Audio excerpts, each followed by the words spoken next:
I'm Jennifer Colosimo. Welcome to our last episode of the 7 Habits Coach, where we've been applying principles and practices from the 7 habits of highly effective people to our current challenges. I'm joined today by my co-host. Hello, everybody. Todd Davis here.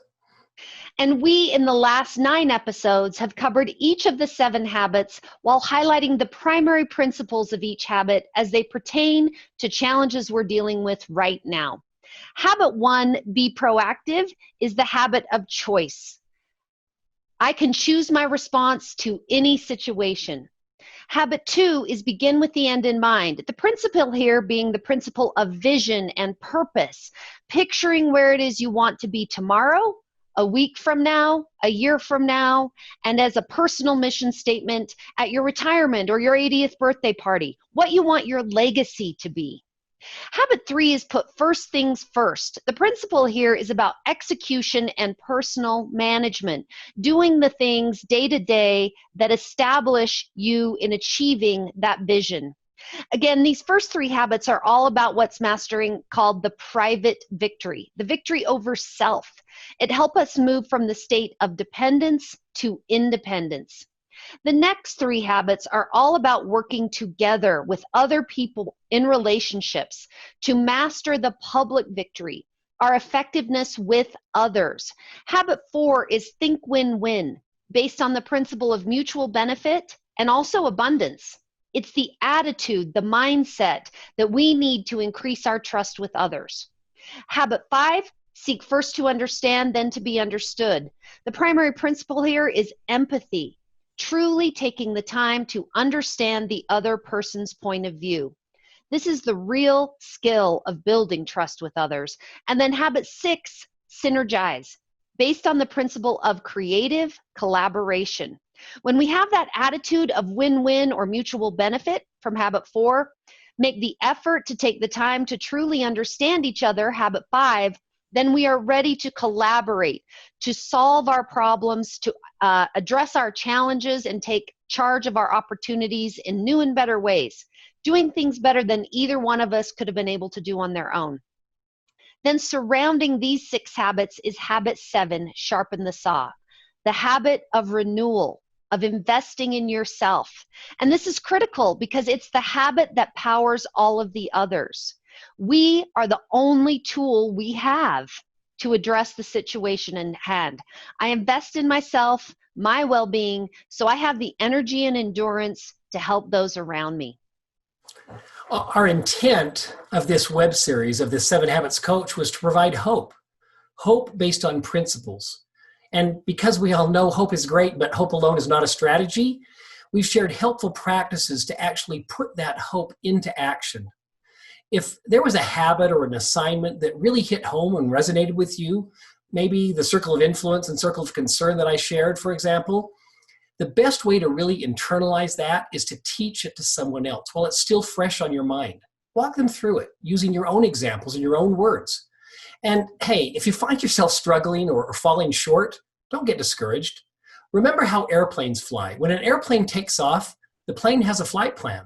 But during the course of that flight, wind, rain, turbulence, air traffic, human error, a lot of other factors keep knocking that plane off course.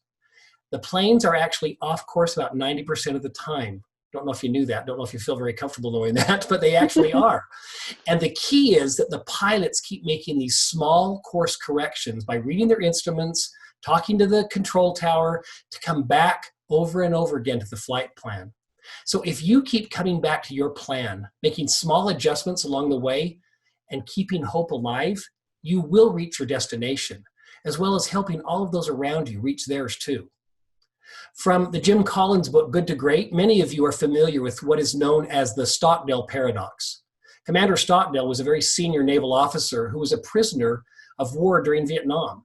He survived 7 years of torture in the prison when many others did not survive. And he attributes his survival to confronting reality. Not being pessimistic, because there were those who were pessimistic, said this is never going to be over, this is the worst thing in the world. And he said they died. They died because they gave up. But he also said not being naively optimistic. He said there were groups of people that said we're going to be out by Christmas or we're going to be out by Easter. And while he knew they were going to get out, he knew that those were unrealistic expectations. He said just being realistic, knowing that they would get through this if they could focus on what they could control. This was the power of being realistic, not being pessimistic, not being overly optimistic, but just being realistic, knowing that we won't be here forever and we will get out. And that realistic belief is a very helpful way of seeing things right now, or at least we hope it is and has added some value to you. Those are the glasses we encourage you to put on. We are undoubtedly in challenging times. Most of us are dealing with some level of difficult situations, and frankly, some of them are heartbreaking. And it won't be over, even if parts of it are over. This won't just end next week, or maybe even next month, or in the next several, but it will eventually be over. And how we deal with the challenges we're currently faced with and actually contribute to helping others, ourselves during this time is what's most empowering and helpful to focus on. It's our hope that the 7 Habits principles and concepts we've shared with you over the past 9 episodes, along with those suggested practices, will do just that. The American philosopher William James said, "Act as if what you do makes a difference." It does. Remember, we can all choose our response to any situation. This last video we're going to show you is such a great reminder of just that. It's called Carry Your Own Weather. Monday morning, and it's raining. A gray, melancholy day. On a day like this, maybe we can be excused for feeling gray and melancholy ourselves. We get into a mood, and the whole day seems to go badly. Don't you feel better when the weather outside is great? But what if you could carry your own weather within you? What about the social world we live in? Don't you feel better when you're treated better? That's being reactive to what we could call the social weather, the social culture. When you carry your weather with you, you can choose to be consistent regardless of how people treat you. That's what it means to be proactive.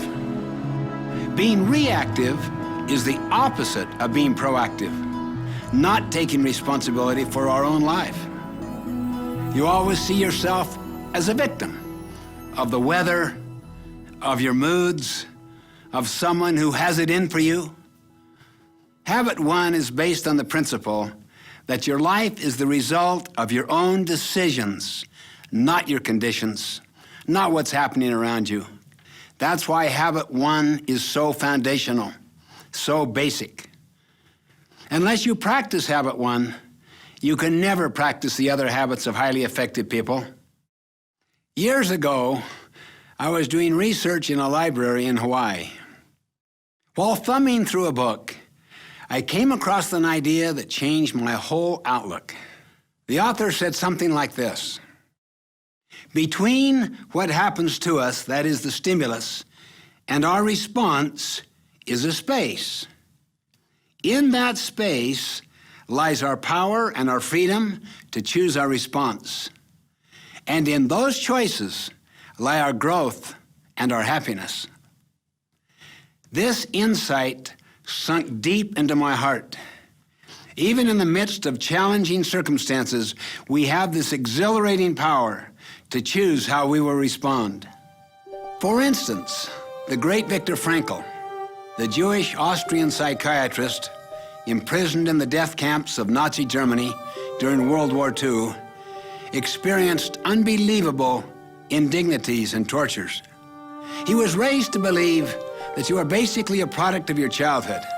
But while he was in the death camp, he began to observe some very interesting things. Different people reacted differently to the same circumstances. He himself experienced terrible things. Some of his own loved ones were killed. One day they stripped him, put him under lights, and performed experiments upon his body.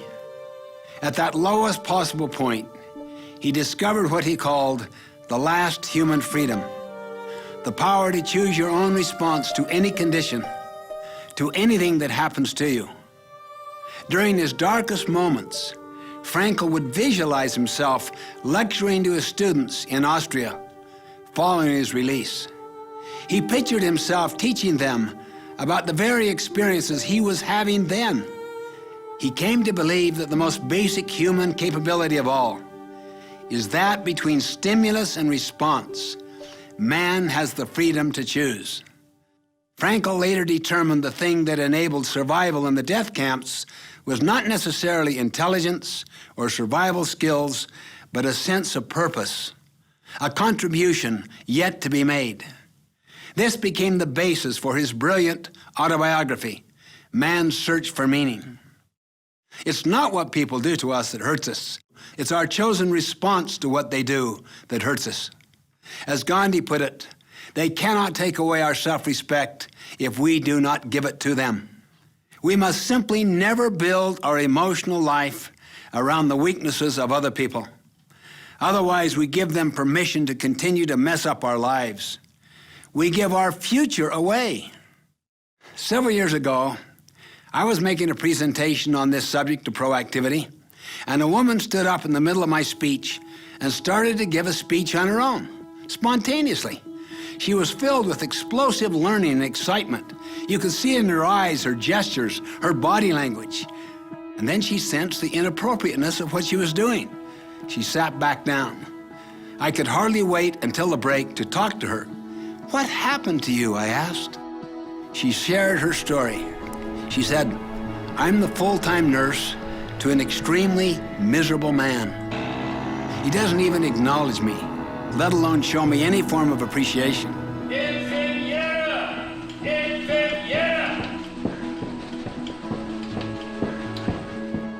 She went on to explain that this elderly man, entrusted to her care, was absolutely miserable and took his misery out on her.